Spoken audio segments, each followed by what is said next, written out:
स्थान में खड़े हो जाए, हर एक बच्चे भी अपने स्थान में खड़े हो जाए। और राखा चला नहीं साथ कहने पाए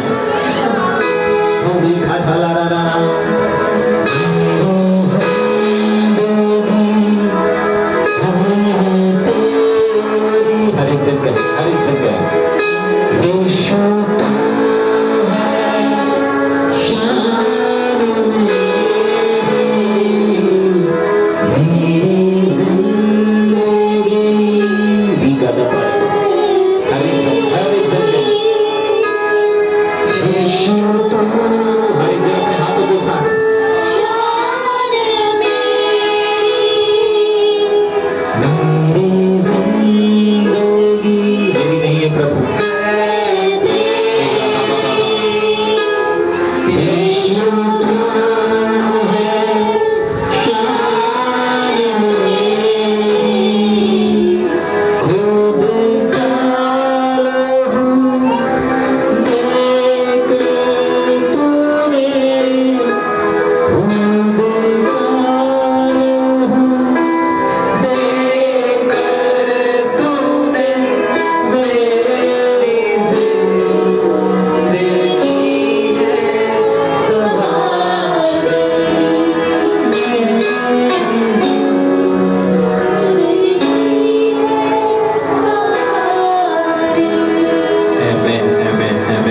प्रेज द लॉर्ड। जय मसीह की।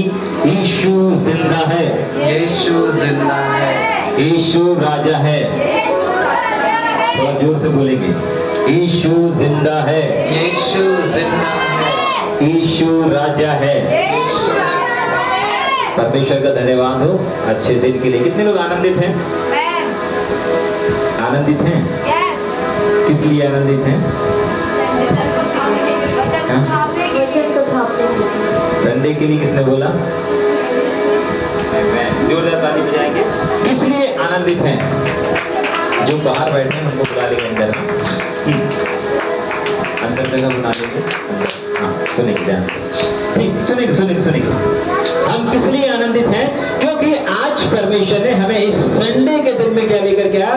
जीवित रखा, सुरक्षित रखा, सही सलामत रखा। ठीक है, पहले इधर की चेयर भर देंगे। हाँ सुनिए ध्यान से, क्या रखा परमेश्वर ने? हमें जीवित रखा, सुरक्षित रखा, सही सलामत रखा। इस बात के लिए हम परमेश्वर क्या करते हैं? धन्यवाद करते हैं। और ठीक है, और क्या खास बात है? और क्यों हम क्या करते हैं? और क्यों इस विश्राम दिन को, और क्यों संडे को हम क्या कर रहे हैं? उत्साहित होकर के प्रभु के भवन में पा जाते हैं। क्यों जाग रहे हैं? आपको मालूम है आज क्या खास दिन है? अपने पड़ोस से बोलो, आज कुछ खास दिन है। आज कुछ खास दिन है। क्या खास है? क्या खास है? अपने पड़ोसी को बोलो, आज रविवार है, आज रविवार है, आज संडे है। आज संडे है। संडे आने से पहले कुछ हुआ था, ठीक है कि नहीं? संडे आने से पहले क्या हुआ था? संडे आने से पहले क्या आता है? यीशु मसीह। ये जो संडे की शुरुआत हुई है कहां से हुआ है? बताएंगे। संडे की शुरुआत कहां से होती है? बाइबल ऐसा बताती है कि यीशु मसीह संडे के दिन क्या हो गए थे? मुर्दों में से जी उठे थे। और मुर्दों में से जी उठने से पहले कुछ हुआ था। क्या हुआ था? हेलो, क्या हुआ था? मारा गया था। सबसे पहली चीज कि यीशु मसीह के मुर्दों में से जिंदा होने से पहले क्या आया था? शुक्रवार आया था। अपने पड़ोसी से बोलो, शुक्रवार। शुक्रवार शुक्रवार शुक्रवार शुक्रवार आया, शुक्रवार आया, शुक्रवार बीता, शुक्रवार बीता, तब संडे आया। तब संडे आया। ठीक, क्या हुआ था शुक्रवार के दिन? हेलो, बंद कर देंगे उसको भी ना, ठीक है? सुनेंगे, टेंशन नहीं, बंद कर देंगे एक जन उसको भी। सुनेंगे ध्यान से, ज्यादा कंफर्ट नहीं रखना अपने को, ठीक है कि नहीं? तैयार हैं? हाँ सुनेंगे सुनेंगे सुनेंगे सुनेंगे। बाइबल ऐसा बताती है संडे आने से पहले क्या आया था? शुक्रवार। और शुक्रवार को क्या हुआ था? शुक्रवार को यीशु मसीह को मारा गया था। शुक्रवार को यीशु मसीह को कलवरी क्रूस पर चढ़ाया गया था। शुक्रवार को यीशु मसीह के मुंह पर थूका गया था। शुक्रवार को यीशु मसीह के वस्त्र निकाल दिए गए थे। शुक्रवार को यीशु मसीह के शरीर पर क्या किया गया था? बड़ी बड़ी रेखाएं खींच दिया गया था। किस चीज से? पेंसिल से नहीं, परंतु किससे? कोड़ों के उन खीलों से जो कोड़ों पे लगे हुए थे। अपने पड़ोसी को बोलेंगे आपके जीवन में आपके जीवन में संडे इसलिए आया है संडे इसलिए आया है क्योंकि शुक्रवार से होकर के आप आए हैं। शुक्रवार से हो सुनिए, जो लोग संडे सर्विस में आते हैं उनके लिए ये प्रॉफिटिक है। कितने लोग प्रॉफिटिक को रिसीव करना चाहते हैं? यस ठीक, सुनेंगे ध्यान से। हो सकता है आपकी परिस्थिति, आपका पूरा सप्ताह, ध्यान सुनेंगे, जल्दी सुनेंगे, इधर सुनेंगे। हो सकता है आपका परिस्थिति और आपका ये पूरा सप्ताह या आपका पूरे ये वर्ष, पूरे ये जो दिन गए, मतलब सोमवार से लेके आज संडे तक, हो सकता है इस बीच में जितने भी दिन आपने अपने जीवन के बिताए होंगे वो एक शुक्रवार के समान होंगे। किसके समान? शुक्रवार के समान होंगे। और शुक्रवार को क्या किया गया था? हो सकता है शत्रु शैतान ने भी आपको क्या किया होगा? हो सकता है आपको जकड़ा होगा, हो सकता है आपके भी कपड़े निकाल दिए होंगे, हो सकता है आपका भी अपमान किया होगा, हो सकता है कि आपके भी सर पर कांटों का ताज रखा होगा, हो सकता है कि आपको भी क्या किया होगा? सबके सामने बेइज्जत किया गया होगा। हो सकता है आपकी परिस्थिति आज शुक्रवार के समान होगी। हो सकता है आज आपकी परिस्थिति, आपके घर की परिस्थिति, आपके व्यवसाय की परिस्थिति, आपके बिजनेस की परिस्थिति, आपके रिश्तों की परिस्थिति किसके समान होगी?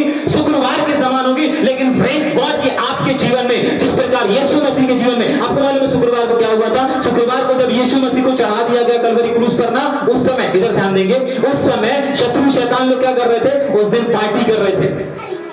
क्या कर रहे थे? पार्टी कर रहे थे, पार्टी चल रही थी।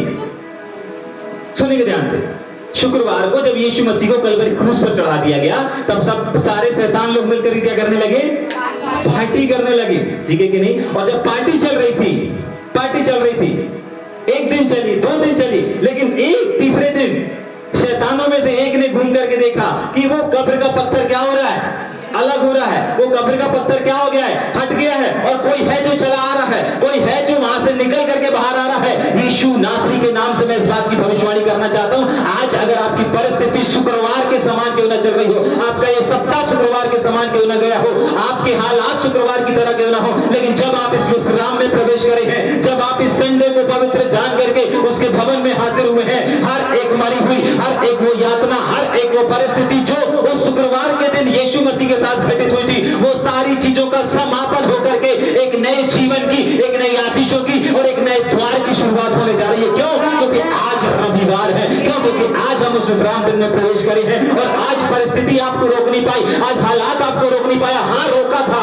शुक्रवार बनकर के, हाँ रोका था शुक्रवार बनकर के, हाँ रोका था शनिवार बनकर के। रोज शुक्रवार को बहुत कुछ हुआ था, जागरण, शनिवार को भी बहुत कुछ हुआ था, लेकिन संडे को जो हुआ वो आज होने जा रहा है। जो संडे को हुआ वो पुनरुत्थान हुआ था, वो जीवन आया था, वो अनंत और सनातन काल का जीवन आया था, और उसको प्राप्त करने के लिए आज परमेश्वर ने आपको यहाँ पर लेकर के आया है।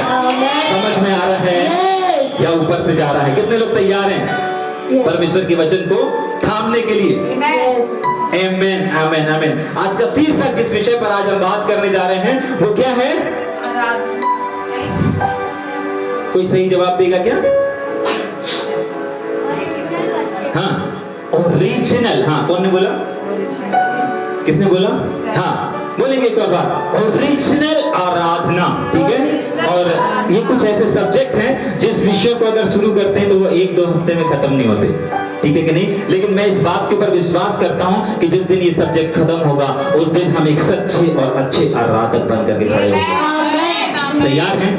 तैयार हैं? ठीक। सबसे पहली चीज ओरिजिनल आराधना, मतलब ओरिजिनल को क्या बोलेंगे दूसरे शब्द में, हिंदी में क्या बोलेंगे हम उसको? हाँ, असली आराधना। जैसे ओरिजिनल वर्शिप बोलते हैं, वैसे असली आराधना। तो असली आराधना किसे कहते हैं?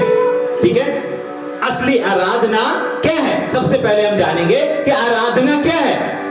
जागरण, आराधना क्या है? अपने पड़ोसी को बोलो, ओरिजिनल आराधक आप ही हैं। और अगर नहीं है तो ये सब्जेक्ट खत्म होने से पहले आप एक ओरिजिनल आराधक बन जाएंगे। ठीक है, चालू कर लेंगे। ठीक है कि नहीं? सुनेंगे लेकिन ध्यान से, और कम करेंगे इसको। हाँ, इसको और कम करेंगे। सुनेंगे ध्यान से, सुनेंगे। ठीक है, सबसे पहली चीज हम देखेंगे आराधना क्या है। सुनेंगे ध्यान से। गीतों को गाना, नंबर 1। हम थोड़ा जल्दी जाएंगे और जल्दी खत्म भी करेंगे। ठीक है, सुनेंगे आराधना क्या है। सबसे पहली चीज गीतों को गाना आराधना है। क्या है? गीतों को गाना। जब भी हम आराधना शब्द या वर्ष वर्शिप शब्द को इस्तेमाल करते हैं, तो वर्शिप करने के लिए सबसे पहले हमें आवश्यकता पड़ती है, तो वो किस चीज की आवश्यकता पड़ती है? वर्शिप टीम भी अगर आराधना के लिए खड़ी होती है तो सबसे पहले उन्हें वाद्य यंत्र से भी, बजाने वाले ऐसी चीजों से, लाइट से, सिस्टम से, म्यूजिक से, इन सबसे बढ़कर सबसे पहले अगर किसी चीज की आवश्यकता पड़ती है तो वो है एक गीत की। किस चीज की? एक गीत की, एक आराधना, एक स्तुति के गीतों की आवश्यकता पड़ती है। उसके बाद सेकेंडरी चीजें हैं, साउंड सिस्टम, माइक और ये बहुत सारी चीजें, सब बाद में है। लेकिन जब तक आपके पास क्या नहीं होगा, एक वर्शिप का सॉन्ग नहीं होगा, एक वर्शिप का गीत नहीं होगा, तब तक आप आराधना में कदम नहीं रख सकते। ठीक है, तो आराधना क्या है? पहला बिंदु, आराधना गीतों को गाना है। ठीक। दूसरा, आराधना तालियों को बजाना है। क्या है? आराधना तालियों को बजाना भी कहलाता है। अगर आप बैठ करके वर्शिप टीम के साथ में तालियों को बजाते हैं, हाथों को उठाते हैं, आप बच्चों को देखते हैं ना यहाँ पर खड़े होकर के कितने अच्छे से मेरा यीशु गाते ना, मेरा यीशु मेरा ये, कितने लोग देख रहे थे बच्चों को नाचते हुए? ठीक है कि नहीं? तो ये सब क्या कर रहे थे? अगर ये ताली को बजा रहे हैं, अगर ये हाथों को उठा रहे हैं, तो ये सब क्या कर रहे हैं? ये वर्शिप कर रहे हैं। ठीक है, पहला गीतों को गाना, दूसरा तालियों को बजाना, और तीसरा हमने क्या देखा? बाज यंत्रों को बजाना। बाज यंत्र का मतलब है, जैसे हमारे पास कीबोर्ड है, हमारे पास बोंगो है, हमारे पास ऑक्टोपैड है, और हमारे पास झांझ है ना, हमारे पास बहुत सारे इंस्ट्रूमेंट हैं, जाग रहे हैं, जिससे हम क्या करते हैं? बाज यंत्र को बजाते हैं। तो बजाना भी हो सकता है, बजाने वाला गाता ना हो, लेकिन नहीं गाना, लेकिन सिर्फ बजाना भी एक आराधना है। जाग रहे हैं? हो सकता है आपसे अच्छे से गाते ना हो, लेकिन हो सकता है आपसे खंजरी बजाते आता हो, तो आपका खंजरी बजाना एक आराधना है। क्या देख रहे हैं अपन? सिर्फ प्लेडिंग करना आराधना नहीं है, सिर्फ गीतों को गाना आराधना नहीं है। जाग रहे हैं? ये भी आराधना में शामिल है। ठीक है, उसके बाद हम क्या देख रहे हैं? परमेश्वर को देना, है ना। अभी बीते दिन में शुक्रवार को हमने संदेश को सुना था कि परमेश्वर को देना भी क्या है? आराधना है। परमेश्वर को जब हम देते हैं तो वो सिर्फ देना नहीं रहता, परंतु वो एक आराधना करना है। कितने लोगों ने सुना था फ्राइडे का संदेश? तो हमने इस बात को सुना था और सीखा था कि देना भी परमेश्वर को क्या कहलाता है? एक आराधना को दर्शाता है, एक आराधना कहलाता है। ठीक है कि नहीं? ठीक। गीतों में अगर कोई और गा रहा है, सुनेंगे ध्यान से ना, क्या देख रहे हैं अपन? आराधना, बोलेंगे जोर से, ओरिजिनल आराधना। पहला बिंदु क्या देख रहे हैं?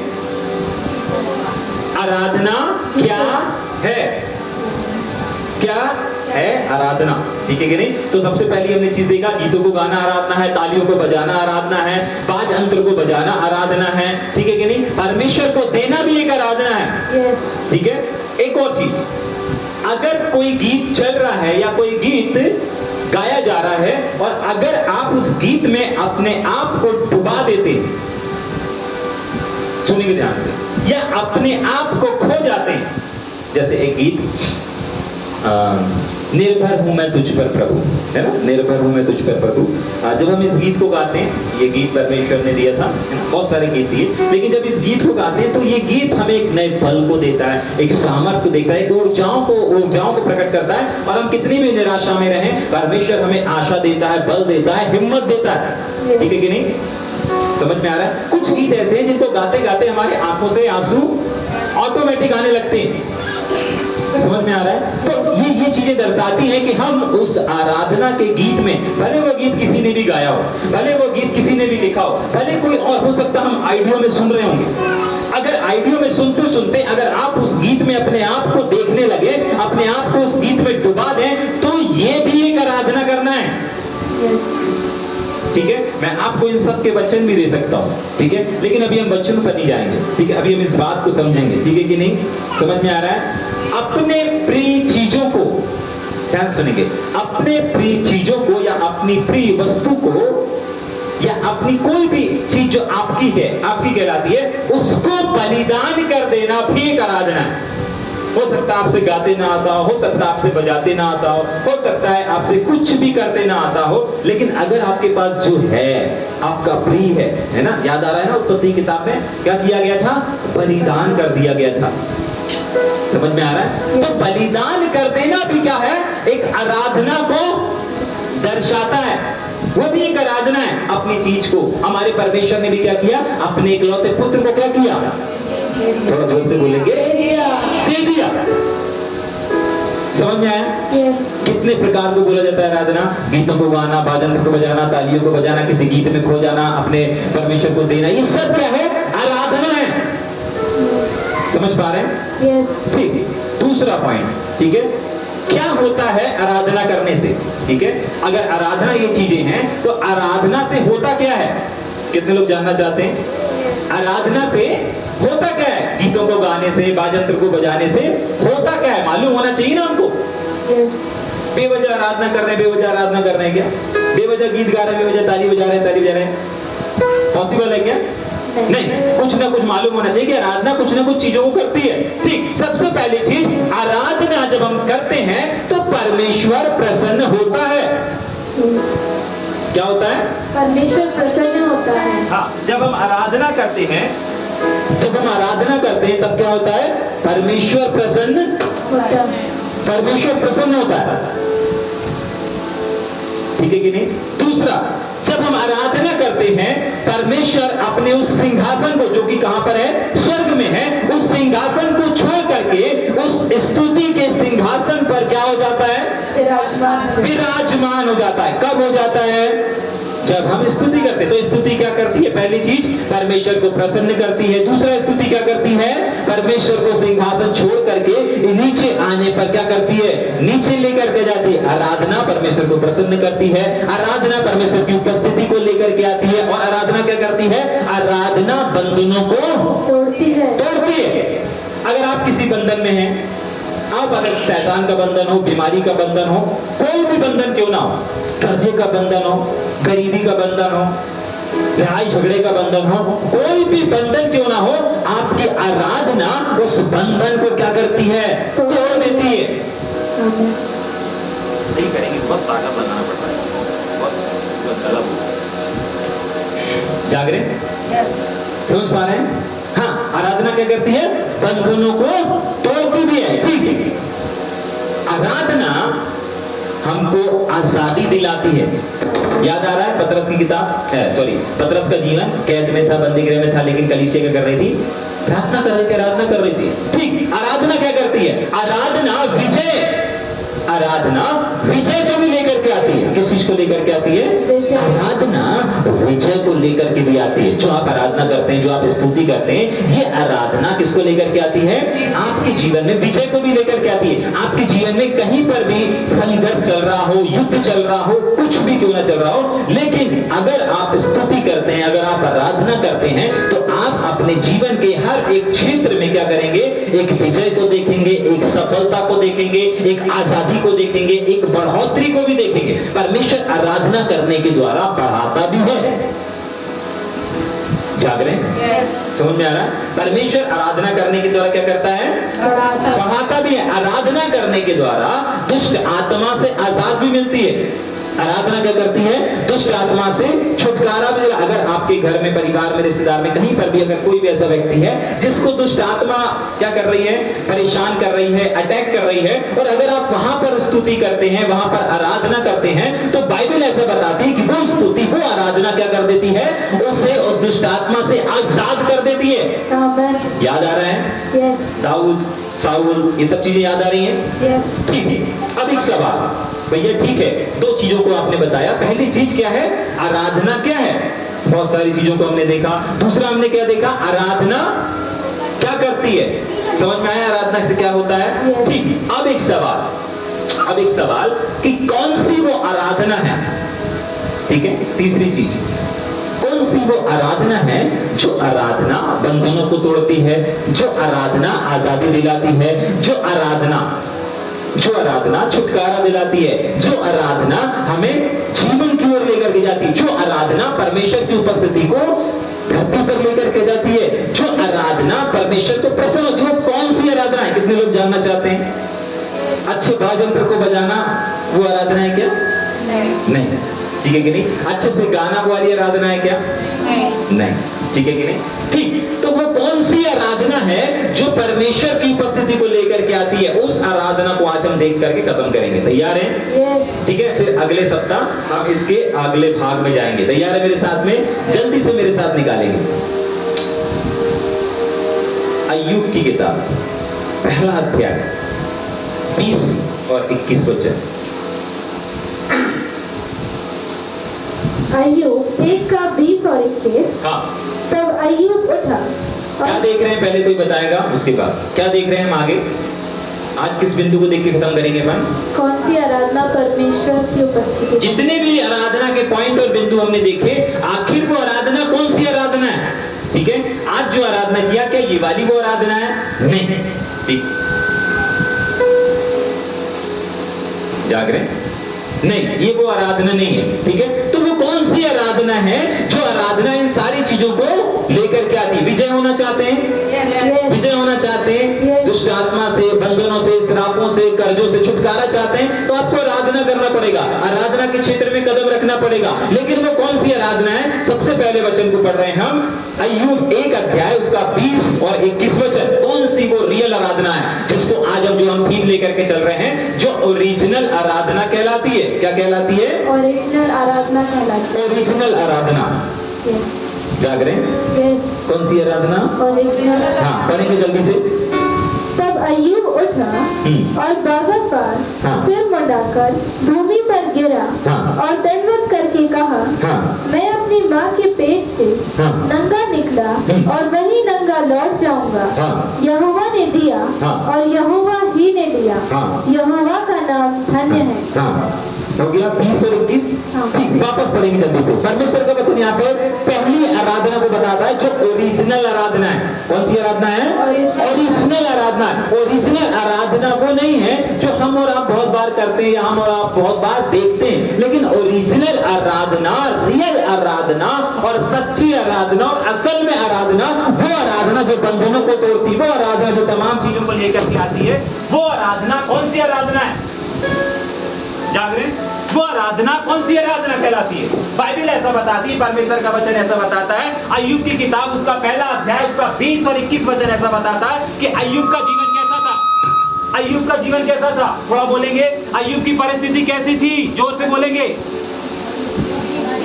अभी क्या पढ़ा अपन ने? वापस पढ़ेंगे। तब अय्यूब उठा। अय्यूब उठा। कब उठा? कब उठा?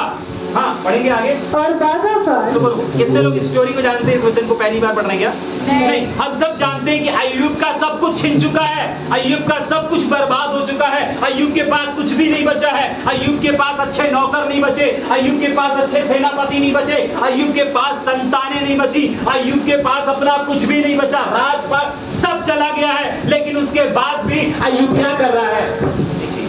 अय्यूब फट रही है। अय्यूब क्या कर रहा है? अय्यूब उसके बाद भी उठ रहा है। Yes. समझ पा रहे हैं? Yes. और उसके बाद भी क्या कह रहा है? वापस पढ़ेंगे।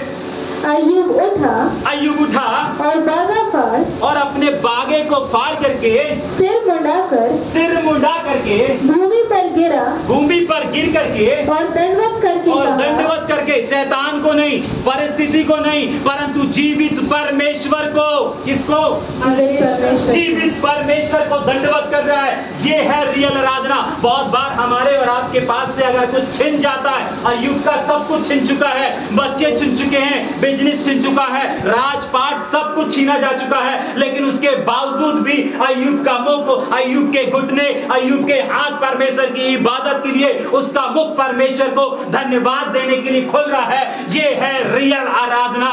Yes. समझ पा रहे हैं? वो आराधना नहीं है कि जब सब कुछ ठीक है तब हम परमेश्वर की स्तुति कर रहे हैं, तब हम परमेश्वर की आराधना कर रहे हैं। इधर ध्यान देंगे। तब हम परमेश्वर की स्तुति कर रहे हैं, तब हम परमेश्वर की आराधना कर रहे हैं। वो रियल और वो सच्ची आराधना नहीं है। अगर सच्ची आराधना आपको देखना है तो पहला उदाहरण है अय्यूब का उदाहरण, जो कि विषम परिस्थितियों में सब कुछ छिन जाने के बाद भी वो आराधना करना बंद नहीं करता, परमेश्वर का गुणगान करना बंद नहीं करता, उसकी उपासना करना बंद नहीं करता, उसको सजदा करना बंद नहीं करता। आज न जाने कितने ऐसे वर्शिपर हैं, कितने ऐसे भाई और कितने ऐसे बहन हैं जो विश्वासी हैं, विश्वासी जीवन को जी रहे हैं, लेकिन थोड़ी सी परिस्थिति, थोड़ा सा कुछ छिन गया, थोड़ा सा हो सकता है पैसा छिन गया, थोड़ा सा हो सकता है समय छीन लिया गया, और बहुत कुछ चीजें हैं जो हमारी थोड़ी सी छिन गई। उस छिन जाने के बाद हम परमेश्वर को धन्यवाद करना, परमेश्वर को दंडवत करना, परमेश्वर की इबादत करना रोक देते हैं, बंद कर देते हैं।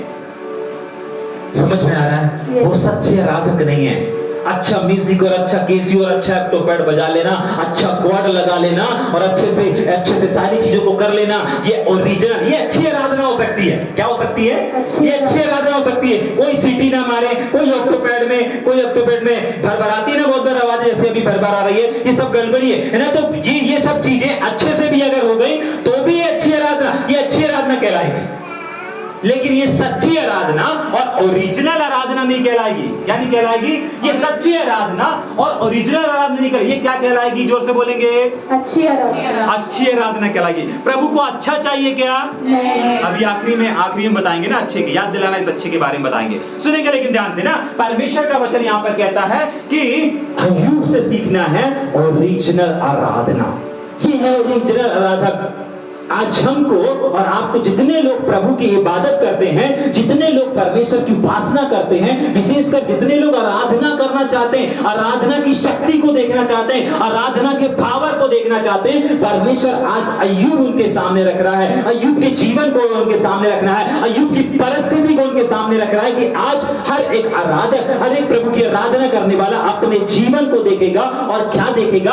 क्या मैं अपना कुछ छिन जाने के बाद भी क्या परमेश्वर की आराधना करता हूं या करती हूं? परमेश्वर को अच्छी आराधना से मतलब नहीं है, याद रखिएगा।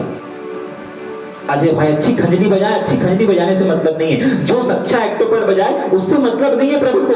अच्छा केसियो बजाए, इससे प्रभु को कोई मतलब नहीं। अच्छा किसी से कंठ से स्वर और ताल निकले, इससे प्रभु को मतलब नहीं है। हाँ, लिखा जरूर है, एक सुर एक ताल में करना है, वो अलग है। लेकिन आप ओरिजिनल आराधना को देख रहे हैं कि बाइबल में ओरिजिनल आराधक कहां पर है, कहां पर पाए जाते हैं, और उनसे हमें सीखना है। ये बाइबल हमारे सामने एक उदाहरण है, एग्जाम्पल है। और सबसे पहला उदाहरण हमने देखा अय्यूब के जीवन में। और अय्यूब के जीवन में क्या हुआ था? सिर्फ छीना था, सब छीनता गया। घर छिन गया, उसके लोग छिन गए, उसके कर्मचारी छिन गए, उसके बच्चे छिन गए, बिजनेस सब कुछ छिन गया। लेकिन उसके बाद भी वो क्या बोल रहा है? वो उठा। क्या लिखा है? पढ़ेंगे उसको, फिर आगे चलेंगे जल्दी से। तब अय्यूब उठा, हाँ, और बागा पर, हाँ, आगे सिर मुड़ाकर, हाँ, भूमि पर गिरा, हाँ, और दंडवत करके कहा, मैं अपनी माँ के पेट से नंगा निकला। किसका दंडवत कर रहा है? किसका शुक्रिया अदा कर रहा है? अपने जीवित परमेश्वर का शुक्रिया अदा कर रहा है, अपने जीवित परमेश्वर की बड़ाई कर रहा है, अपने जीवित परमेश्वर की महिमा कर रहा है। ये है रियल आराधना, ये है सच्ची आराधना, ये है ओरिजिनल आराधना जो परमेश्वर को चाहिए। आपकी परिस्थिति कैसी भी हो, आपके हालात कैसे भी हो, आपके जीवन में दुख, संकट, मुसीबत, परेशानी कितनी भी क्यों ना हो, रख देंगे किनारे उसको। सुनिए ध्यान से, ये सब बजाना अच्छी आराधना, सच्ची आराधना नहीं है। परमेश्वर सच्चे आराधकों को खोज रहा है कि अच्छे आराधकों को खोज रहा है? सच्चे आराधकों को खोज रहा है। अच्छी आराधना नहीं चाहिए प्रभु को। जागरण क्यों नहीं चाहिए? याद दिलाइएगा तो मैं आखिरी में बताऊंगा। ठीक है, सुनिए ध्यान से। लेकिन एक और उदाहरण को देखेंगे, पढ़ेंगे कि मेरे साथ में प्रेरितों के काम 16 अध्याय। आप सब जानते हैं इस वचन को, या नहीं पढ़ेंगे जल्दी से अगर चलना है तो मैं बता देता हूं। यहां पर कौन पाया जाएगा? पौलुस और सिलास पाए जाएंगे। ये ओरिजिनल आराधकों को देख रहे हैं हम। पहला ओरिजिनल आराधक कौन था? अय्यूब। दूसरा ओरिजिनल आराधक नए नियम में जो पाया जाता है, बहुत सारे आराधक हैं, लेकिन कुछ आराधकों को हम देख रहे हैं जिन जो आज हमारे सामने मिसाल है, एग्जाम्पल है। इन्होंने इतिहास रचा। जागरे चले गए ना ये लोग इस संसार से, है ना? चले गए ना, लेकिन चले जाने के बावजूद भी आज क्यों हम इनके जीवन से सीखते हैं? क्यों बंदी गृह में जाकर के इनका उदाहरण देते हैं कि बंदी गृह में पौलुस और सिलास आराधना कर रहे थे और बंधन टूट गए थे? क्यों? उनके गीत अच्छे थे क्या? खुद के लिखे हुए थे क्या? खुद के सांस थे क्या? नहीं, वो ऐसी परिस्थिति थी। कैसी परिस्थिति थी? पढ़ेंगे एक बार उसको। हाँ, आधी रात के लगभग हाँ, पौलुस और सिलास प्रार्थना करते हुए परमेश्वर के भजन गा रहे थे, हाँ, और कैदी उनकी सुन रहे थे जी। इतने में एकाएक बड़ा भूकंप आया, हाँ, यहाँ तक कि बंदीगृह की नींव हिल गई, हाँ, और तुरंत सब द्वार खुल गए और सबके बंधन खुल पड़े। बस सुनिए ध्यान से, ये वो आराधना है जो आराधना बंधनों को खोलती है, आजादी दिलाती है, विजय दिलाती है। लेकिन कब, कैसे? आपको मालूम है ये ओरिजिनल आराधक क्यों कहलाते हैं? क्योंकि इनके क्या थे? शरीर घायल थे। इनके शरीर को क्या किया गया था? घायल किया गया था, मारा गया था, बांध करके रख दिया गया था। लेकिन उसके बाद भी ये लोग अपने खुदाबंद, अपने परमेश्वर की आराधना कर रहे थे। रियल आराधक, सच्चे आराधक वो होते हैं जो अच्छा बजा लेते, अच्छा गा लेते, वो नहीं, वो सिर्फ अच्छे बजाने वाले। लेकिन सच्चे आराधक, ओरिजिनल आराधक को अगर देखना है तो ओरिजिनल आराधक के जीवन में कितने भी लोगों ने घायल किया हो, शस्त्रों से नहीं तो शब्दों से, कितनी भी चोट क्यों ना पहुंचाया हो, शस्त्रों से नहीं तो शब्दों से, परिस्थितियों से कितना भी घायल किया गया हो, उसके बावजूद भी एक आराधक प्रभु की आराधना करना अगर बंद नहीं करता है, उस परिस्थिति में भी अगर वो आनंद मनाता है, वो कहलाता है ओरिजिनल आराधक। और उसकी आराधना कहलाती है ओरिजिनल आराधना। परिस्थिति कितनी भी घायल क्यों ना पड़ी हो, पौलुस और सीलास के समान हालात कैसे भी हो सकता है, आपको लोगों ने बंद कर दिया हो सकता है आपको घायल कर दिया हो सकता है एक जगह पर सीमित कर दिया हो। इन लोगों को सीमित कर दिया गया था, एक कोठरी में 4 दीवारों में कैद करके रख देना, बेड़ियों से बांध देना, साकलों और बड़ी बड़ी जंजीरों को ठोक देना, ये सब क्या है? एक सीमित कर देना। हो सकता है आपको भी किसी ने सीमित कर दिया हो सकता है आप अच्छे आराधना कर रहे थे, हो सकता है आप अच्छे बजा रहे थे, लेकिन आपको किसी ने सीमित कर दिया हो। लेकिन अगर आप एक सच्चे आराधक बनना चाहते हैं तो आपको उस परिस्थिति में भी, हो सकता है आपकी आंखों से आंसू बह रहा होगा, घायल है तो घायल में दर्द होगा कि नहीं होगा? अगर बंधे जकड़े हैं तो परेशानी, दिक्कत होगी कि नहीं होगी? लेकिन उस परेशानी में भी अगर एक व्यक्ति आराधना करता है, प्रभु का धन्यवाद करता है, प्रभु को महिमा देता है, वही कहलाता है। और वही रचते हैं इतिहास, और ये इतिहास रचा गया है, अय्यूब के द्वारा रचा गया है, पौलुस और सीलास के द्वारा रचा गया है। क्यों? क्योंकि इनकी परिस्थिति विषम थी, अच्छी परिस्थिति नहीं थी। क्यों? इनका आराधक, क्यों इनके आराधना में इतना सामर्थ निकल रहा? क्यों इनके आराधना के द्वारा छुटकारे हो रहे हैं? क्यों? क्यों? क्योंकि इनकी परिस्थिति इनकी आराधना को नहीं रोक पाई। आज कितने ऐसे लोग हैं जिनकी परिस्थिति, जिनके हालात उनकी आराधना करने के स्तर को, उनके बजाने के स्तर को थोड़ा सा माइंड डिस्टर्ब नहीं हुआ, थोड़ा सा किसी ने कुछ छीन नहीं लिया, थोड़ा सा किसी ने 10-50 रुपए ज्यादा नहीं ले लिया, उसके बाद देखिए उनकी आराधना कैसी निकलती है।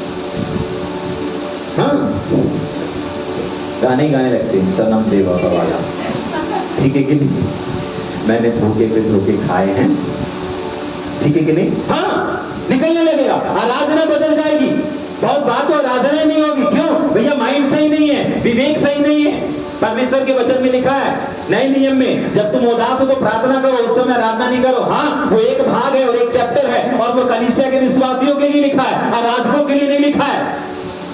जाग रहे? हाँ, आप बोल सकते हैं भैया वचन में तो लिखा है जब तुम आनंदित रहते हो तब आनंद के गीत गाओ, लेकिन जब उदास रहते हो तो क्या करो? प्रार्थना करो। सबके लिए नहीं है, आराधकों के लिए विशेष कर नहीं है। अगर आप एक आराधक हैं, आपको विषम परिस्थिति में अकेले नहीं बैठ जाना है।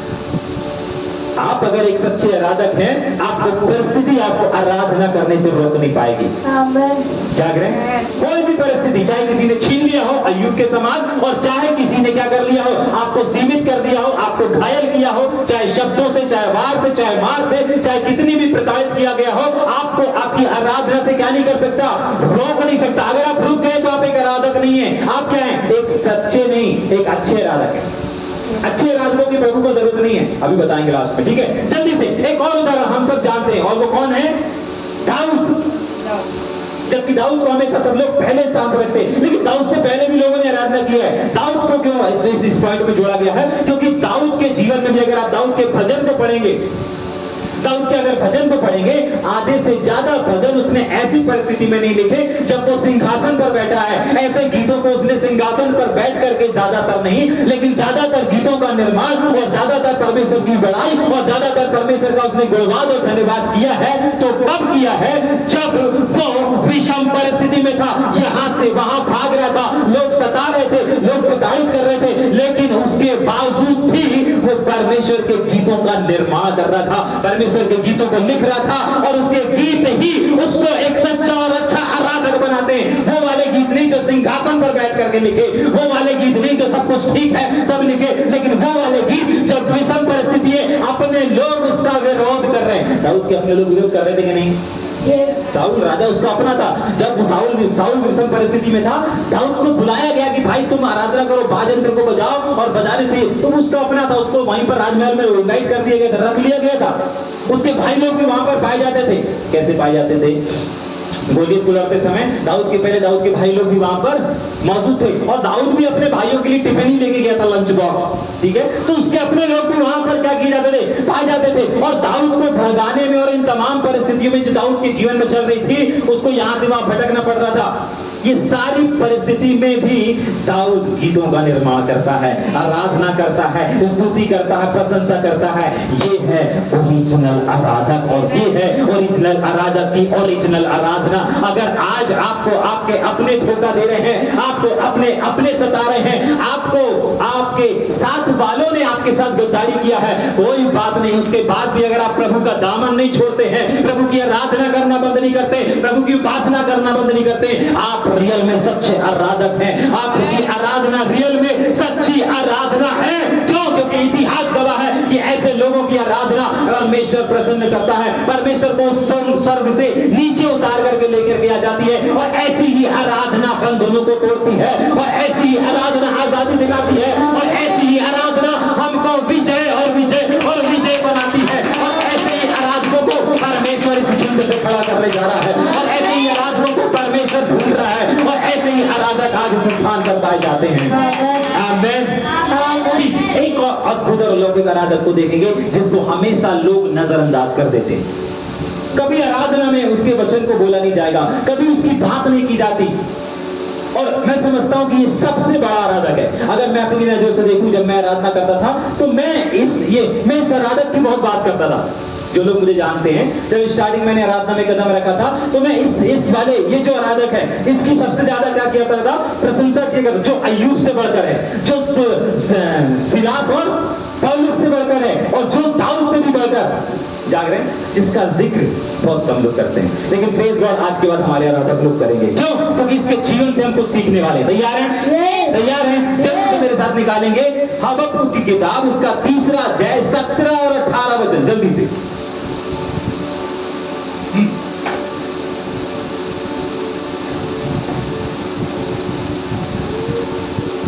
पढ़ेंगे 3 अध्याय 17 और 18 वचन। हबक्कुक की किताब 3 अध्याय 17 और 18 वचन। यहाँ पर कौन सा आराधक है? क्या नाम है इसका?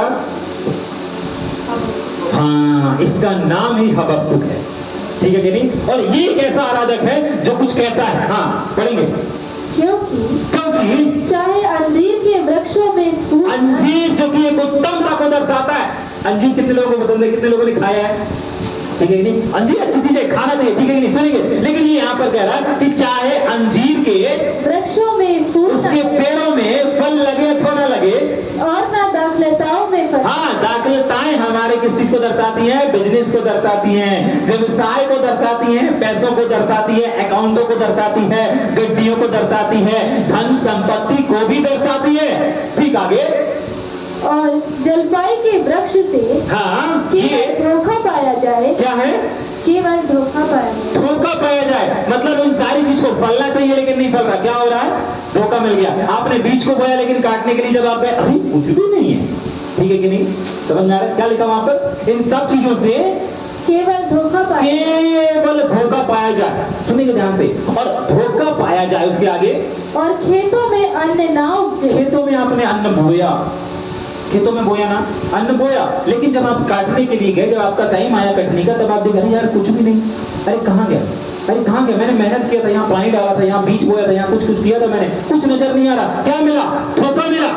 ठीक है, लेकिन अय्यूब के जीवन को देखेंगे, हबक्कुक के जीवन को देखेंगे। यस, फिर क्या कह रहा है? भेड़शालाओं में भेड़ बकरियां ना रहे। भेड़ बकरियां यानी कि एक बड़े व्यापार, एक बड़े बिजनेस। और पुराने समय में ये चीजें जिसके पास जितनी ज्यादा हुआ करती थी, भेड़ बकरियां, वो उतना ज्यादा पैसे वाला गिना जाता था, वो उतना ज्यादा संपन्न व्यक्ति कहलाता था। ठीक है, तो ये सारी चीजें भी हाँ ना रहे, और न थानों में गाय बैल हो, और ना ही मैखानों में गाय बैल हो, कुछ भी ना हो, तो भी मैं यहोवा के कारण, तो भी जरा सोच करके देखिए, अगर आज आपके पॉकेट में सिर्फ पैसा ना हो, आप परमेश्वर की आराधना तो छोड़िए, प्रभु आप सच्चे हो अथवा नहीं हो मुझे साबित करो। उस समय पहले, कुछ महीनों पहले या फिर कुछ साल हो गए मेरे ख्याल से, 1-1.5 साल पहले मैं एक ऐसे परमेश्वर के जन से मिला जो उसकी परिस्थिति ठीक नहीं थी। मैं उनके घर में गया और उनके घर में बैठा हुआ था और वो परमेश्वर के पास्टर थे और वो नाम नहीं बताऊंगा लेकिन ध्यान से सुनेंगे। उनके घर में मैं बैठा था, कुछ संसारिक लोग भी आए हुए थे, मैं भी वहां पर गया था और वो वहां पर उस संसारिक व्यक्ति को मैं जीतने के लिए उनको उत्साहित कर रहा कि प्रभु ऐसा है, प्रभु वैसा है, प्रभु ये करता, प्रभु वो करता। और वहां पर वो जो पास्टर बैठे रहते वो बोलते अगर भैया परमेश्वर सच में है तो हमको इस कर्जे से निकाल के दिखाए, परमेश्वर है तो हमको इस यहाँ से इस चीज से आजाद करके दिखाए, अगर परमेश्वर है तो सच में हमारे जीवन में क्यों नहीं जाता, ये दूर क्यों नहीं होता, ये कर्ज क्यों नहीं दूर होता, ये पैसे की समस्या क्यों नहीं दूर, ये सारी चीजों को बोलने लगे। मैं शॉक, मेरे को झटका लग गया। मैं उनके बगल में एक संसारिक व्यक्ति बैठा जिसको मैं उत्साहित कर रहा हूँ धीरे धीरे कि प्रभु काम करता है, प्रभु ऐसे करता है, प्रभु ऐसे प्रार्थना करने, मैं उसको उत्साहित कर रहा हूँ। लेकिन वहां पर वही पास्टर जी बैठे थे और पास्टर जी क्या बोलते हैं, अरे परमेश्वर अगर है तो हमारे जीवन में ऐसा क्यों नहीं करके दिखाता, हमारा दर्द क्यों नहीं जाता, हमारा कर्ज क्यों नहीं जाता, हमारा ये करके दिखाए तो हम परमेश्वर को माने। मेरा पूरा का पूरा माला यहाँ से घूमने लगा कि ये कौन बोल रहा है। समझ में आ रहा है क्यों? और आज अगर उस पास्टर को अपन देखते हैं, आज वो पास्टर के जीवन में सब कुछ ठीक है तो क्या कर रहा है, प्रभु धन्यवाद, प्रभु धन्यवाद, प्रभु प्रेज लॉर्ड, प्रभु स्तुति हो, प्रभु आपकी आराधना करते हैं। क्या करें? ये ओरिजिनल आराधना नहीं है। अपने पड़ोसी को बोल, ये ओरिजिनल आराधना नहीं, ये ओरिजिनल आराधना नहीं।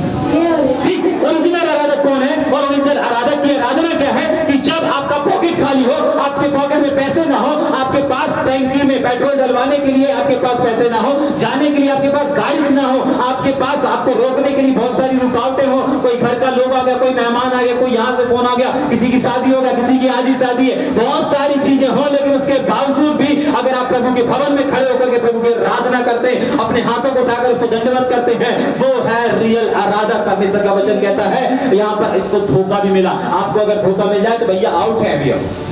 हमें लड़की ने धोखा दे दिया, कुछ लोग आउट ही हो जाते हैं, जाग रहे हैं। हाँ क्यों, क्या हो गया? अरे भैया दिल टूट गया यार, एक ही तो दिल था, ठीक है कि नहीं? एक ही दिल था, वो भी लड़की ने तोड़ दिया। अरे एक ही दिल था, वो भी लड़के ने तोड़ दिया, क्या करना है? अरे प्रभु के लिए, अरे प्रभु के क्या, दिल जुड़ जाएगा तब फिर से दिल धड़कने लगेगा प्रभु के लिए। अभी दिल टूटा हुआ है तो अभी प्रभु की आराधना नहीं हो सकती, क्योंकि परमेश्वर का वचन हमारे दिल को भी जो देखता है, अब दिल टूटा हुआ रहेगा तो कहां से प्रभु आराधना ग्रहण करेगा, ठीक है कि नहीं? तो कुछ ऐसे प्रकाशन वाले लोग भी हैं। कौन? आराधक। अपने बोल से बोलो, आप ऐसे आराधक तो नहीं हो, ऐसे आराधक तो नहीं हो। टूटा दिल है इसीलिए आराधना नहीं कर रहे हो, इसलिए उपस्थिति नहीं फील कर रहे हो। सुनिए बाइबल बताती है, टूटा हुआ हृदय तो परमेश्वर को ग्रहण योग्य है। टूटा हुआ हृदय, टूटा हुआ मानी तो परमेश्वर को ग्रहण योग्य बलिदान है। और लोग जब दिल टूट जाता है, लोग यहाँ पर यही हुआ, यहाँ पर यही हुआ। इस नबी के साथ में, इस व्यक्ति के साथ में जिसका नाम हबक्कुक है, इसके साथ में क्या हुआ? दिल टूट गया ना। अरे बिजनेस नहीं हुआ, खेती में बीज बोया, लेकिन बीज काटने के लिए गया, कुछ नजर नहीं आ रहा है, धोखा मिला। अपने पड़ोसी को बोलो, आपको धोखा मिला? आपको धोखा मिला? लड़की से मिला कि लड़के से? बिजनेस से मिला, काय से मिला? बिजनेस से मिला। पति से मिला? पत्नी से मिला। पति से मिला हो? पति से मिला। सास से तो नहीं मिला? ससुर से मिला क्या? पड़ोसी ने बहुत धोखा दिया। नहीं यार ना, बहुत धोखा देते, ठीक है कि नहीं? ठीक सुनिए, यहाँ पर इस व्यक्ति को, इस आराधक को, जिसकी आराधना ओरिजिनल आराधना है, जिसका जो खुद एक ओरिजिनल आराधक है, इसके जीवन में इसको भी धोखा मिला है। और एक जगह से नहीं, वहां पर बहुत सारे बिंदु लिखे थे जिसमें उसको हर कदम पे धोखा धोखा धोखा धोखा धोखा मिला। अंजीर के पेड़ से धोखा, प्रॉपर्टी से धोखा, भेड़ बकरियों से धोखा, गाय बैल से धोखा, मैं खाने, ये जो तय खाने होते जहां पर क्या रखी जाती है, गाय बैल रखी जाती, गौशाला, इन सब जगहों से धोखा ही धोखा धोखा, टोटल धोखा मिला, टोटल लॉस मिला। लेकिन उसके बाद भी कह रहा है कि तो भी पढ़ेंगे, तो भी से, तो भी हाँ, मैं यहोवा परमेश्वर के कारण मगरूंगा। जरा सोच करके देखिए, आपका घाटा हो गया, ये हो गया, वो गया, आप यहोवा के कारण धन्यवाद देना तो छोड़ो, उसकी इबादत करना तो छोड़ो, आप क्या करेंगे? चर्चे ही नहीं आएंगे। मूड खराब है ना भैया, मूड खराब है भैया। पत्नी से रात में झगड़ा हो गया था, पड़ोसी से खटर पटर हो गई थी, तुमको नहीं मालूम भैया हमारी पत्नी ने कितने हमारे को दे दिए, हम किसी को बता भी नहीं सकते भैया। हाँ, पति लोग ऐसे डरते भी हैं, ठीक है कि नहीं? पति लोग डरते भी, डर के मारे क्या होते हैं, आते भी नहीं चर्चे में। क्यों, क्या हो गया? पत्नी ने रात में अच्छे से सूटा है। वो जमाना छोड़ दीजिए कि पति पत्नी को सूटे, वो तो चला गया। था, वो युग था बोल सकते हैं, पर वो युग था तो बीत गया जहां पर पति लोग पत्नी को डंडा मारते थे। हाँ, आजकल उल्टा है, आजकल पत्नियां पति को सदा प्रताड़ित कर रही है। ठीक है कि नहीं? जाग रहे हैं? समझ में आ रहा है? पत्नियां लोग कितनी खुश हो रही ना, बुराई मत बताओ। और पति लोग भी सोच रहे हैं यार कहां से बात कर रहे हैं। ठीक, तो यहाँ पर धोखा हो रहा है, एक जगह से नहीं बहुत सारी जगहों से धोखा मिल रहा है, लेकिन उस धोखे के बाद भी प्रभु की इबादत और प्रभु की आराधना करना अगर कोई व्यक्ति बंद नहीं करता, वो एक सच्चा और ओरिजिनल आराधक है। और उसके मुख से निकलने वाला एक वर्ड, एक लाइन, एक गीत, एक कोरस परमेश्वर को सिंहासन से, आपके स्तुति के सिंहासन पर उतार करके ले आता है। क्यों? क्योंकि वो सच्ची नहीं, लेकिन वो अच्छी नहीं, लेकिन वो एक सच्ची आराधना है। आमीन। उसकी आराधना हो सकता है बिना कॉर्ड के हो रही होगी, हो सकता है बिना खंजरी की हो रही होगी, हो सकता है बिना रिदम की हो रही होगी, हो सकता है बिना सुर और ताल की हो रही होगी, लेकिन उसकी आराधना किसी सिस्टम, किसी केसियो, किसी म्यूजिक और किसी स्थिति की नहीं, परंतु उसकी आराधना उसकी ओरिजिनलिटी में छिपी हुई है कि कोई भी परिस्थिति उसको आराधना करने से सब तरफ से धोखा मिला है। आपको भी धोखा मिला होगा, लेकिन अगर उस समय आप परमेश्वर की स्तुति करते हैं, उस समय भी अगर आप परमेश्वर के भवन में जाकर के प्रभु की इबादत करते हैं, आप एक सच्चे आराधक हैं। आपकी आराधना एक सच्ची आराधना है। बहुत बार कितने ऐसे लोग हैं जिनके पास आने के लिए किराया नहीं रहता। मैं कुछ लोगों को जानता हूं जो 15-15, 20-20 किलोमीटर दूर होकर के भी पैदल चल करके वचन को सुनने के लिए आते हैं। जब हम लोग बाहर मीटिंग लेने जाते हैं, कन्वेंशन लेने जाते हैं, और जब मीटिंग के बाद पता करते हैं भैया ये बहन इतने किलोमीटर से आई, भैया ये वाला परिवार उतने कैसे आए, मुझे कोई साधन नहीं भैया, कुछ बताते हैं भैया ये सिर्फ वचन सुनने के लिए इतने ऑटो बदल करके आए हैं, इतनी बस बदल करके आई है। हम लोग शौक रह जाते हैं, भैया ये आपकी मीटिंग के लिए बस आए हैं, इतने इतने इतने दूसरे कहां से आए हैं, अगर यूपी में गए हैं तो भैया ये दूसरे राज्य से आइए आपका वचन सुनने के लिए। क्या करें? ये होता है रियलिटी, जो साथ में जाते हैं उनको मालूम है। समझ में आ रहा है? वो रियल आराधक है। उनको पैसा, उनको ऑटो, उनको परिस्थिति नहीं रोक रही, वो रियल आराधक है। पुलपिट पे खड़े होने वाले ही आराधक नहीं होते, लेकिन जो परिस्थितियों का सामना करते हैं, हर कंडीशन में जो आराधना कर रहा है, वो रियल आराधक है। क्या करें? एक और स्त्री को देखेंगे, पहला शामिल किताब, उसका पहला अध्याय, उसका 10 वचन। रियल ओरिजिनल आराधक को सिर्फ भाई लोग नहीं है, बहन लोग भी पढ़ेंगे। पहला शमूएल 1:10। हाँ, वह मन में व्याकुल होकर के यहोवा से प्रार्थना करने। हाँ, और आप सब जानते होंगे, आप सब जानते हैं इस स्त्री को, कितने लोग जानते हैं? यस, सब जानते हैं ना? तो ठीक है, सुनेंगे ध्यान से, वचन बातें पढ़ेंगे। ये स्त्री के जीवन में क्या नहीं है? सबसे पहली चीज संतान नहीं, और संतान जो नहीं रहती उसको लोग क्या बोलते हैं? अरे कैसी ये भांज स्त्री है। और अगर एक स्त्री शादी के बाद भी अगर बच्चे को नहीं जन रही तो उसको क्या बोलेंगे? अच्छा समझा जाएगा? अच्छी नजरों से देखा जाएगा? नहीं, उसको अपमानजनक नजरों से देखा जाएगा। उसके जीवन में वो कितने आंसू बहा रही कोई नहीं जानता। अगर एक स्त्री ने संतान को नहीं जन्म दिया, अगर एक वंश को नहीं बढ़ा रही, तो क्या हो रहा है? उसको अच्छी नजरों से नहीं देखा जा रहा, ना इस संसार में, ना उस संसार के। परमेश्वर ने जोड़ने के बाद पहला काम और पहला आदेश दिया कि फूलो फलो और पति रह जा। लोग क्या कर रहे थे? घर, बार, बैंक बैलेंस ये सब आ जाए तब हम बढ़ेंगे। नहीं, जाग रहे नहीं, सेटल नहीं होना। सेटल एक व्यक्ति कभी नहीं हो पाता, शादी के बाद भी नहीं हो पाता, शादी के पहले भी नहीं हो पाता। ठीक है, वो बस हमारे उस परमेश्वर के आदेश को पूरा करने से रोकने का एक माध्यम है। जागरण सुनिए ध्यान से, यहां पर एक स्त्री है जिसके जीवन में बांझपन है, जिसके जीवन में आंसू है, जिसके जीवन में दर्द है, जिसके जीवन में दूसरों की आलोचना है। आलोचना करते कि नहीं करते? आलोचना भी है, लेकिन उसके बावजूद भी ये क्या कर रही है? 10 वचन में, हाँ पढ़ेंगे 10 वचन को, क्या कर रही है उसके बावजूद भी? यहोवा से प्रार्थना कर, यहोवा से प्रार्थना और आराधना करने के लिए कहां पर आ रही है? अपने घर पर नहीं, मंदिर में आ रही है। जागरण है कोई ऐसे लोग इतनी बदनामी के बाद, इतनी यातना के बाद, इतने कष्टों के बावजूद भी अगर कोई परमेश्वर के भवन में जा रहा है, सोच करके देखे कितना कुछ नहीं है, कितना कुछ दर्द नहीं है, कितना कुछ उसका विवेक से माइंड विवेक नहीं हो रहा कि कितना कष्ट है, कितनी यातना है। जागरण अगर किसी के पापा ने रात में उनको एकदम पौवा टाने पी करके, ठीक है करें, निकल देने, ठीक है बोल दिया ना, और 2-4 लगा भी दिए, ठीक है क्या हंस रहे हैं क्या? अच्छा याद आ रहा है, ठीक है कोई बात नहीं। ठीक सुनिए, अगर ऐसा हो भी गया और अगर सुबेरे वो व्यक्ति क्या हो गया, अगर थम गया, तो ओरिजिनल आराधक नहीं। परिस्थिति अगर आपकी आराधना को रोक रही है, आप ओरिजिनल आराधक नहीं है। परिस्थिति, हालात अगर आपकी आराधना, आपकी स्तुति, आपके परमेश्वर के समय देने को रोक रहे हैं, आप ओरिजिनल आराधक नहीं है। ओरिजिनल आराधक कौन है? जो हर परिस्थिति, इसके जीवन में कितनी यातना थी, कितनी आलोचना थी, आपकी भी आलोचना की जाती ना, अरे इसने धर्म बदल लिया, अरे इसने ये कर लिया, अरे इसको पैसा मिलता होगा, अरे इसने ये काम किया, अरे क्या होता है, अरे यहाँ जाता है, वहां जाता है, क्या जरूरत है जाने की, क्या करने की, अरे उनको नहीं मालूम कि हम सच्चे नहीं, क्या है, क्या है, हम अच्छे नहीं परंतु सच्चे आराधक हैं। यही तो प्रमाणित कर रहा है हमको और आपको, और यही चीज तो परमेश्वर ढूंढ रहा है हर एक आराधक के जीवन में। और आपको मालूम है, सिर्फ वर्शिप पे खड़े होने वाले आराधक नहीं होते। इसलिए मैंने कुछ बंधु को बताया था कि अगर आप सामने खड़े होकर के सिर्फ ताली भी बजा रहे हैं तो आप एक आराधक हैं। अगर यहाँ किसी की आप आराधना को सुन रहे हैं और सुनते सुनते अगर आप उसमें डूब गए या उसमें खो गए तो भी आप एक आराधक हैं। क्या करें? सिर्फ मंच में खड़े होने आराधना नहीं होता।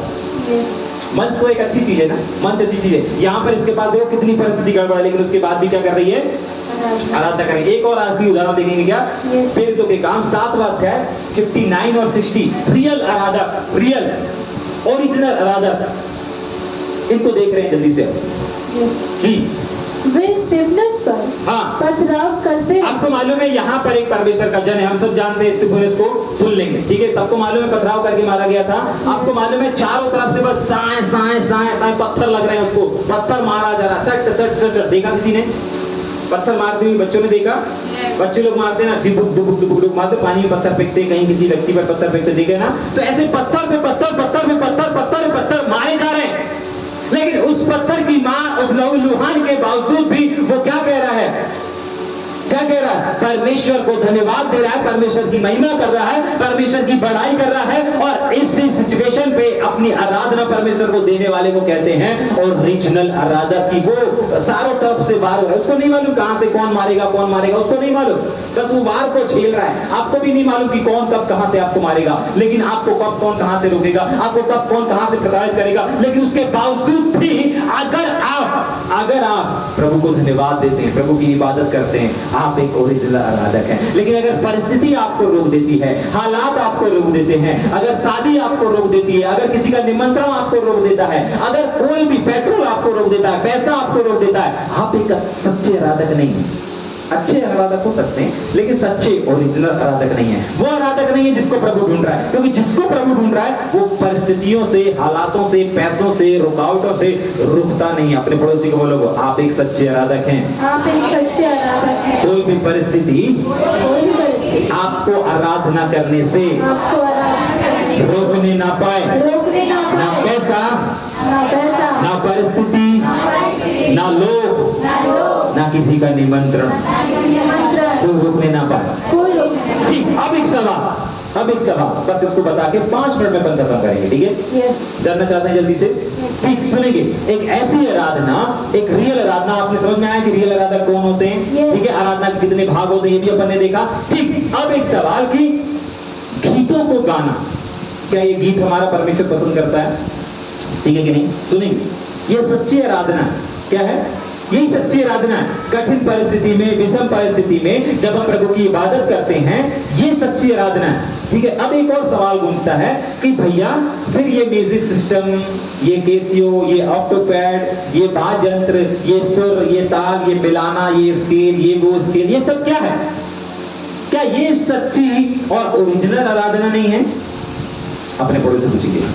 केसियो, पैड, म्यूजिक इंस्ट्रूमेंट, इसके साथ में आराधना करना, क्या ये ओरिजिनल आराधना नहीं है? क्या ये ओरिजिनल आराधना नहीं है? क्या बोल रहा है? ठीक, अगर आप प्रकाशित वाक्य किताब उसका 4 और 5 वचन को पढ़ेंगे, प्रकाशित वाक्य किताब उसका 4 अध्याय और 5 अध्याय को अगर आप पढ़ेंगे, सुनेंगे ध्यान से, खोलेंगे नहीं, ठीक है? 4 और 5 अध्याय को अगर आप पढ़ेंगे, ये अध्याय बताते हैं, ठीक है? ये अध्याय बताते हैं और बहुत सारे वचन हैं जो हम अगले हफ्ते देखेंगे, लेकिन अभी हम सुनेंगे। आपको मालूम है स्वर्ग में एक नहीं अनगिनत केसियो है। स्वर्ग में एक नहीं अनगिनत ऑक्टोपैड है। स्वर्ग में एक नहीं अनगिनत गिटार है। ठीक है कि नहीं। स्वर्ग में एक नहीं, आप गिन नहीं सकते इतने इंस्ट्रूमेंटल हैं। जाग रहे हैं? समझ में आ रहा है? नहीं समझ में आ रहा? ठीक, सुनेंगे। कितने लोगों के पास में बाइक है? बाइक नहीं है? बाइक नहीं। कितने लोगों के पास में बाइक नहीं है? बाइक नहीं, हाँ बाइक नहीं, ठीक है। अब जिनके पास बाइक है ना, उनको बाइक की कोई वैल्यू नहीं समझ में आती, और जिनके पास बाइक नहीं है उनको मालूम है यार मेरे पास बाइक होना, ठीक है कि नहीं। जिनसे चलाते आती है उनको कोई वैल्यू नहीं, लेकिन जिनको चलाते नहीं आती, अरे यार मुझसे भी चलाता आता तो, ठीक है कि नहीं। सब ठीक है इधर? जिससे चलाता नहीं आता, अरे यार काश मैं भी अच्छे से चला लेती, बादल जैसे ऐसे कहीं से खुशक निकाल लेती, ठीक है कि नहीं। कुछ लोग बोलते भैया कैसा खुशक करके निकाल देता है, मैंने कहा खुशक ये क्या होता है? वो तो पता नहीं, वो फुर करेगा और कहीं से भी डाल साइड में डाल के निकाल लेता है। मैंने कहा रुक जा बताता, ठीक सुनेंगे। जिसके पास है उसको उसकी वैल्यू नहीं समझ में आती, लेकिन जिसके पास नहीं है उसको क्या समझ में आएगा? उसको समझ में आएगा उसकी वैल्यू को। जाग रहे? जितने लोगों के पास, अभी हम यहाँ से जिस रोड से आते हैं, यहाँ पर एक एक घर में 2-2, 4-4, 6-6 कारें खड़ी, एक से एक खड़ी। आपको मालूम है उनको उसकी कोई वैल्यू नहीं। जब मर गया कोई भी गाड़ी ऐसे चाबी कुछ रहते, कोई भी उठाए, चलो चल ड्राइवर चल दिए घर से बैठ, ठीक है कि नहीं। लेकिन जिनके पास नहीं है उनको मालूम है उसकी वैल्यू को, ठीक है कि नहीं। समझ में आ रहा है? ठीक। अब मैं ये सब क्यों बताना चाह रहा हूं? अगर आपके पास पैसा है, सुनेंगे ध्यान से, तो आपको उसकी वैल्यू नहीं है। आप कभी भी कुछ भी खर्चा कर देंगे, ज्यादा कर देंगे, वो कर देंगे, ठीक है। लेकिन अगर आपके पास पैसा नहीं है तो आपके लिए 10 रुपए भी बहुत इंपॉर्टेंट है। आपको 10 रुपए की भी कीमत मालूम है, ठीक है कि नहीं। समझ में आ रहा है? आपको 100 रुपए की भी कीमत मालूम है, लेकिन अगर आपके पास अपराध है तो अरे यार बहुत पैसा, ऐसे तो बहुत सारे गड्डी पड़े, ठीक है कि नहीं। समझ में आ रहा है? इसलिए मैंने कहा स्वर्ग में एक केसियो नहीं, अनगिनत केसियो। एक ऑक्टोपैड नहीं, अनगिनत ऑक्टोपैड है। प्रभु को इसकी वैल्यू बोलेंगे ना? नहीं है। प्रभु को इसकी जरूरत नहीं है। केसियो की जरूरत नहीं है, ऑक्टोपैड की जरूरत नहीं है, कोई रिदम की जरूरत नहीं है। जाग रहे हैं भैया? फिर जरूरत क्या? हाँ समझ गया भैया, गीत की जरूरत है, गीत की आराधना की जरूरत है भैया, गीत की जरूरत है। आपको मालूम है? अपने बोल से बोलो, गीत भी अनगिनत हैं भैया, गीत की भी जरूरत नहीं। कोरस की जरूरत है भैया, कोरस तो पक्का हम नए बना के गाते हैं। अपने पड़ोसी बोलो, कोरस की भी जरूरत नहीं है भैया। ताली बजाने की जरूरत है, वहां ताली नहीं है, ताली नहीं, ठीक है कि नहीं। जाग रहे? कहना अगर सब ऐसे पंख फैला देता है ना, तो 2-4 दिन तक ताली बजती रहती है कई पंख में। अपने पड़ोसी बोलो, आपकी ताली की भी जरूरत नहीं, आपकी ताली की भी जरूरत। देखिए जो चीज वहां पर पर्याप्त है उसकी वैल्यू वहां पर नहीं है क्या? नहीं। अभी हमने देखा ना कि हमारे पास अगर कार है, गाड़ी है, बाइक है, हमारे पास है तो वैल्यू नहीं है, लेकिन नहीं है तो उसकी वैल्यू समझ में आती है हमको, आए ना। वहां पर ये बहुत कुछ है, बाइबल सब कुछ बताती है कि स्वर्ग में ये सारे वाद्य यंत्र हैं, गाने वाले भी हैं, बजाने वाले भी हैं, अच्छे से अच्छा डीजे है वहां पर। तो फिर क्या नहीं है? क्या नहीं है? जब सब कुछ है, गाने वाला है, बजाने वाला है, डांस सुनेंगे, जब गाने वाला है, बजाने वाला है, म्यूजिक इंस्ट्रूमेंट है, उसके बाद भी प्रभु पृथ्वी की आराधना पर क्यों आराधकों को खोज रहा है? जाग रहे हैं भैया? गाने वाले भी हैं, बजाने वाले भी हैं, सुनने वाले भी हैं। याद रखिएगा, यहां तो सुनने वाले कुछ लोग रहते हैं, ठीक है, बस हॉल भरा रहता है, कुछ लोग द्वार पर बैठे रहते हैं, सुनिए ध्यान से। लेकिन स्वर्ग में तो सुनने वाले बहुत आहिस्ते हैं, गिन ही नहीं पा रहे कितने लोग बैठे हुए हैं। तो भैया फिर प्रभु क्यों अपना समय बर्बाद कर रहे हैं यहां पर? क्यों ये क्यों ये इस धरती स्वर्ग की आराधना को छोड़ के इस पृथ्वी की आराधना के पास आ जाते हैं? क्यों? आपको मालूम है? क्योंकि स्वर्ग किसी चीज से कंगाल है। स्वर्ग किसी चीज से कंगाल है। स्वर्ग में कुछ चीजें हैं और बहुत सारी चीजें नहीं हैं। अगर स्वर्ग में ये सब है, अच्छे गाने वाले हैं, बजाने वाले सारे इंस्ट्रूमेंट हैं, आने वाले सप्ताह में हम सीखेंगे, लेकिन अभी मैं आपको बताना चाहता हूं, यहां से आपको उत्साहित करना चाहता हूं कि आपके पास क्या है। आपके पास क्या है? आपको मालूम है स्वर्ग में क्या नहीं है जिसकी वहां पर वैल्यू है? भाई जो चीज है उसकी वैल्यू है क्या? जोर से बोलेंगे। जो चीज वहां पर है उसकी वैल्यू है क्या? गिटार वहां बहुत है उसकी वैल्यू है क्या? केसू वहां बहुत है, आपके ये केसू की जरूरत है क्या? आपकी इसकी आवाज की आवश्यकता है क्या? रिदम बोंगो अंगो इनकी आवश्यकता है क्या? वहां पर ढेर हैं, अनगिनत हैं। अगले हफ्ते बताऊंगा अनगिनत लिखा हुआ है, इंस्ट्रूमेंट अनगिनत है वहां पर, ठीक है, सुनेंगे। लेकिन जब गाने वाले भी बहुत है वहां पर, आप तो रुक जाते हैं, गला थक जाता है, लेकिन वहां के गले थकते ही नहीं, ठीक है कि नहीं? समझ में आ रहा है? वहां के माइक की सेल कभी खत्म होते ही नहीं, यहाँ के माइक के सेल तो खत्म हो जाते हैं, यहाँ की बैटरी डाउन हो जाती है, यहाँ का नेट स्लो हो जाता है, यहाँ पर बहुत सारी चीजें होती हैं, लेकिन वहां की आराधना में कोई रुकावट आती नहीं। लेकिन उसके बावजूद भी क्यों परमेश्वर इस संसार की आराधना को ढूंढ रहा है और देख रहा है? एक ही चीज, क्योंकि कुछ चीजें हैं इस आराधना में जो वहां पर नहीं है। और आपको मालूम है स्वर्ग में क्या नहीं है? स्वर्ग में दुख नहीं है, स्वर्ग में दर्द नहीं है, स्वर्ग में आपको कोई घायल करने वाला नहीं है, स्वर्ग में आपको कोई परेशान करने वाला नहीं है, स्वर्ग में किसी भी प्रकार की बीमारी नहीं है, स्वर्ग में किसी प्रकार की रुकावट नहीं है, स्वर्ग में आपको कोई रोकने वाला नहीं है, स्वर्ग में आपसे कोई छीनने वाला नहीं है, स्वर्ग में आपको कोई धोखा देने वाला नहीं है, स्वर्ग में आपके साथ कोई गद्दारी करने वाला नहीं है। वहां पर सब कुछ परफेक्ट है, इसलिए सब कुछ अच्छा है, इसलिए वहां पे लोग आराधना कर रहे हैं, निरंतर बिना रुके करते जा रहे हैं। लेकिन प्रभु कह रहा है अरे इनके पास सब कुछ अच्छा है, इसीलिए ये मेरी आराधना कर रहे हैं। मैं तो ऐसे लोगों को देख रहा हूं जो परिस्थिति नहीं परंतु परिस्थिति को जीतते हुए जो आराधना कर रहा है, वो है सच्चा आराधक, वो है एक अच्छा आराधक, और उसकी आराधना एक सच्ची और अच्छी और ओरिजिनल आराधना है। और ऐसे आराधकों को हमारा परमेश्वर ढूंढ रहा है जो परिस्थिति से रुकते नहीं है। अच्छी परिस्थिति है तब बस परमेश्वर की इबादत नहीं करते, लेकिन कठिन परिस्थिति में, विषम परिस्थिति में, लोगों के द्वारा घायल करने के द्वारा, लोगों के द्वारा रोकने के द्वारा, लोगों के द्वारा सताने के द्वारा भी अगर आराधना कर रहे हैं, वो है ओरिजिनल आराधक और वो है सच्चे आराधक। माइक पकड़ के जब सब कुछ अच्छा है, सारे सिस्टम अच्छे, तब आराधना करना कोई बड़ी बात नहीं। आपसे अच्छे अच्छे गाने वाले वहां हैं, आपसे अच्छे अच्छे वाद्ययंत्र वहां पर हैं, आपसे अच्छे अच्छे गीत वहां पर हैं, लेकिन एक चीज है जो वहां पर नहीं है, दुख नहीं है, संकट नहीं है, मुसीबत नहीं है, कोई किसी को रोकने वाला नहीं है, कोई किसी की आलोचना करने वाला नहीं है। अन्ना के जीवन में कितनी आलोचना सहा, उसके बाद भी आराधना करने पहुंच गई प्रभु के भवन में। ओरिजिनल आराधक है, और ऐसे आराधक प्रभु को खींच लेते हैं। सिंहासन छोड़ने वाली कोई क्या व्यक्ति है? अरे क्या व्यक्ति है? जाग रहे, एक को डांट लगाया था, भाई क्यों ज्यादा घमंड कर रहा है? नहीं, बहस करने लगा, निकाल दिया बाहर। जाग रहे, हाँ, जिसको हम आज शैतान के नाम से जानते हैं, जाग रहे, वहां पर सब कुछ है, लेकिन दुख नहीं है, तकलीफ नहीं है, और जो चीज नहीं है उसकी वहां पर वैल्यू है, ठीक है कि नहीं? परमेश्वर आज ऐसे लोगों को अपने स्थानों में खड़े हो जाएंगे।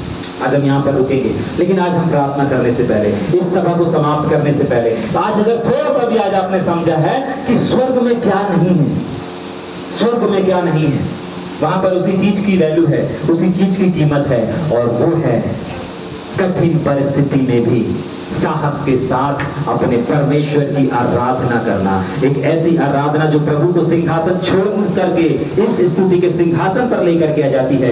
एक ऐसी आराधना जो बंधनों को तोड़ देती है, एक ऐसी आराधना जो झगड़ों को आजाद कर देती है, एक ऐसी आराधना जो हमारी परिस्थिति को, विषम परिस्थिति को बदल के रख देती है। एक ऐसी आराधना जो हमको विजय दिलाती है, एक ऐसी आराधना जो हमें कर्जों से आजाद करती है, एक ऐसी आराधना जो हमें बंधनों से आजाद करती है, एक ऐसी आराधना जो ओरिजिनल आराधना कहलाती है। वो आराधना आज परमेश्वर ने बताया कि ये ओरिजिनल आराधना एक्चुअली है क्या?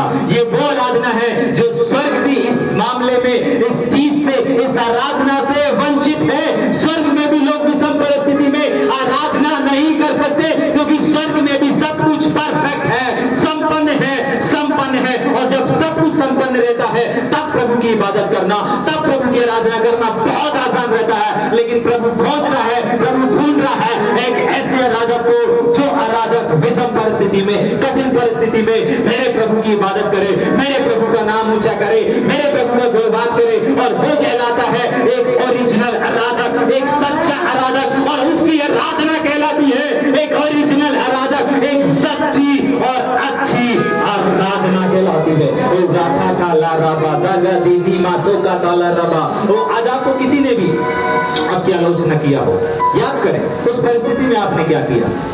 अपनी आंखों को बंद करें, प्रार्थना करें जरा, याद करें, बस याद करें।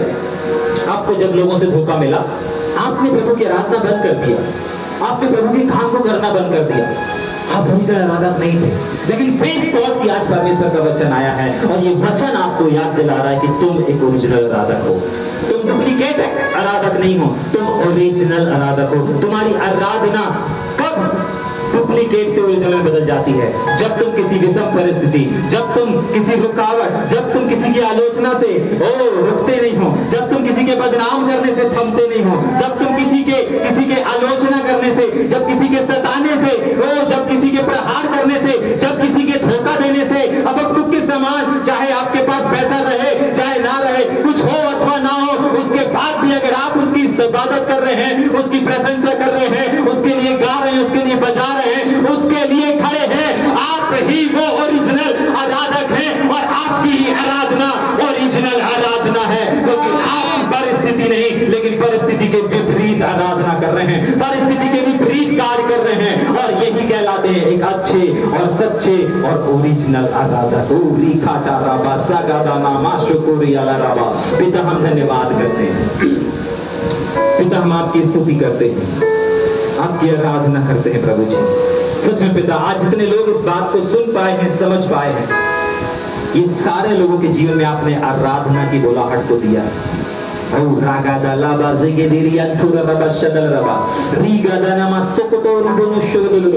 एक जन अपनी आंखों को बंद करे और प्रार्थना करे, प्रार्थना करे, प्रार्थना करे कि प्रभु आपकी आराधना, आपकी परिस्थिति आपकी आराधना को ना रोकने पाए, आपको डुप्लीकेट नहीं लेकिन ओरिजिनल आराधक बना करके खड़ा करने पाए। पिता हम धन्यवाद देते हैं, आपको आदर, आपको महिमा, आपको सम्मान देते हैं। आज आपने अय्यूब के जीवन को हमारे सामने लेकर के आए।